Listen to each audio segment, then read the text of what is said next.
This is it. Now a little short straight, then it is left again. Now starting to climb slightly up to the Fadura, and that is a fourth gear corner, and this is it. Just look at the immaculate line he's taking. Coming up to the infield now, the right-hander, then the Piranino left-hander, dropping down to the very tight right, which was where he and Nakajima collided last year and lost Ayrton Senna victory in 1990. Now up to the left-hander. Tiny little short straight, it's downhill slightly, then curve of four. It's a third gear corner. Now into the long left-hander at Sumida. And now it's almost within sight of the final straight, which will complete what looks like being a sensational lap. 1 minute 16.392, and that is Ayrton Senna's 54th pole position. And he's now on the run-down lap. And he knows he's got the pole. He's got the readout from the front of the car, and the crowd know too. So Senna, pole position. Then the two Williams of Patrese and Mansell, the second McLaren, the two Ferraris, fifth and sixth. Nelson Piquet, the first Pirelli runner. Then the other Brazilian, Mauricio Gugelmin. And so the grid rolls on. 26 starters in this 71-lap race. Mika Hakkinen has made it, but Caffey, Johansson, Alboreto and Bailey have not. Is Brazil hot, humid and dry? Not on Sunday morning it wasn't. It was first wet, then dry, a morning of showers. And the forecast for the afternoon's race predicted dry conditions, but maybe wet. So everyone was in an agony of indecision about tyres, not knowing whether they'd have to fit the heavy-treaded wets or the smooth slicks. So, in the final half-hour practice, they tried both, together with the adjustments to the car setups that each tyre type demanded. In conditions like these, where anything can happen in the race, you just have to be ready to jump in any direction. And when the half-hour ended, the half-hour that more than any other during the 5 practice sessions enables a true comparison of the 26 cars in race trim to be made, Nigel Mansell was fastest, Prost was second, Patrese third and Senna fourth, with 0.8 of a second covering the four of them. This was going to be good. Not that the crowd needed telling. As the 1 o'clock start approached, with Senna impassively sitting in his McLaren, they were working themselves into a rich Brazilian lather. Riccardo Patrese was ready to line up second on the grid, and Nigel Mansell was there for third. And after Phoenix, a finish in the points would be good. Gerhard Berger, fourth on the grid as Alain Prost, sixth, got ready for the 71-lap race that was going to see his teammate Jean Alesi start ahead of him. But Alain has started sixth last year, and he'd won. Or could Nelson Piquet, first in Japan and Australia last year, make Brazil 91 his third win from 4 races?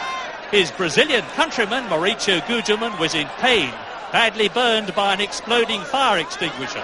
And would Satoru Nakajima keep clear of Senna this year? Would the excellent Bertrand Gachot get his Jordan to the finish in the points?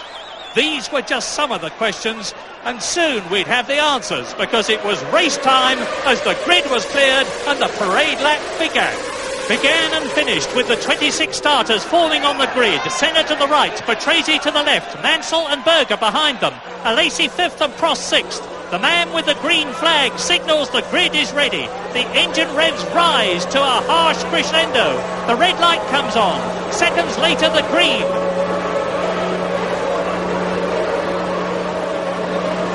Brazil 91 has started, and Ayrton Senna leads.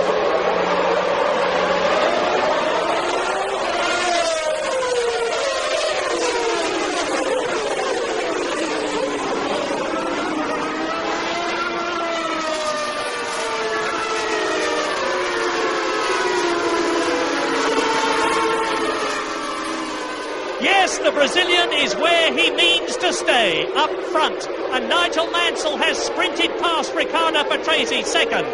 So there is Patrese third, behind him Alesi, then Gerhard Berger is in fifth position, and the rest stream round, and already Gabriele Tarquini is out of the race.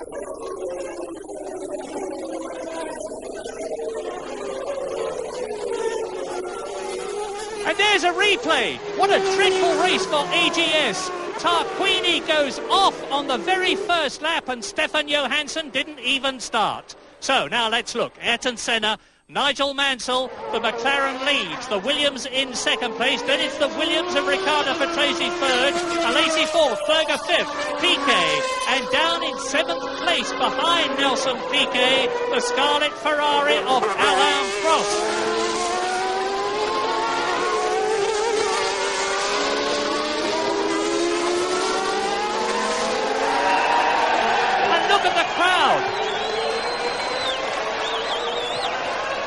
You can see who's in the lead. It's Senna. One lap completed, and Ayrton Senna now and Nigel Mansell are starting to break away from the rest of the field.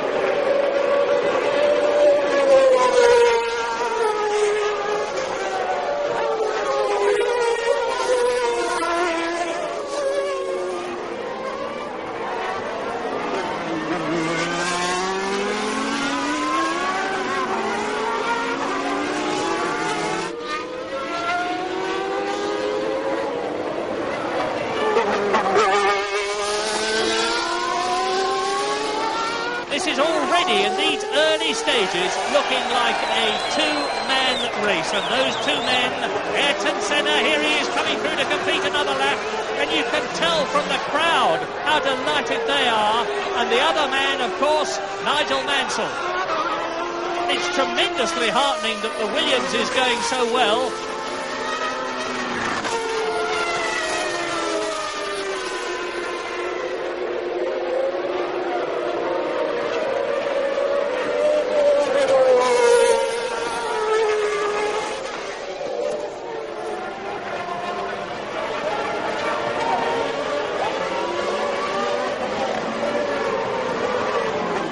At this early stage in the race, it is certainly looking as though the Williams with its V10 Renault engine is a match for the V12 Honda powered McLaren of Ayrton Senna there.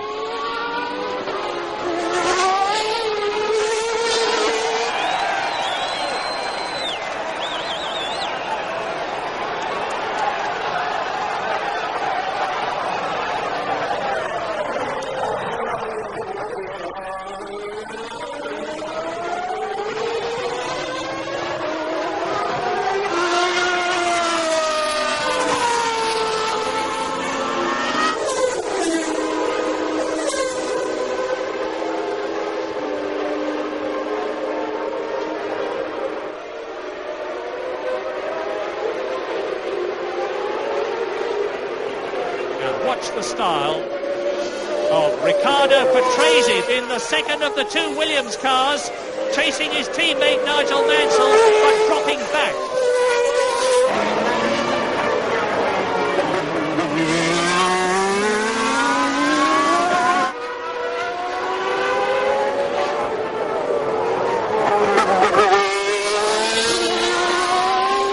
Patrese, Alesi fourth. Berger still in fifth position. So McLaren leads. Williams second. Williams in third position. There is Patrese. This is his 210th Grand Prix. This evergreen Italian. And there is Stefano Modena. And that is Bertrand Gachot in an excellent 10th position in the Jordan Ford, ahead of Maurizio Gugelmin. Now Gugelmin really has got a problem, because the Brazilian had his cockpit fire extinguisher explode during the half-hour morning warm-up. He got chemical burns on his back and his leg, and he must be in severe pain.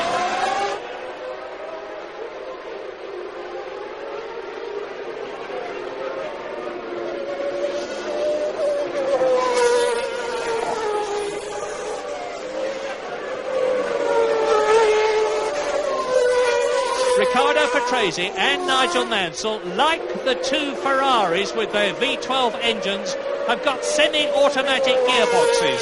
That was the Achilles heel in the Williams at Phoenix. And Ayrton Senna there has got a 6-speed transverse manual gearbox in the McLaren. They've got a semi-automatic gearbox in development, but they're very cautious and they're not going to introduce it until they know it works perfectly all the time. So, at the moment, fairly static, and Mauricio Gugelmin in the pits. Well, very early indeed, and as I expected, he's had to give it best on lap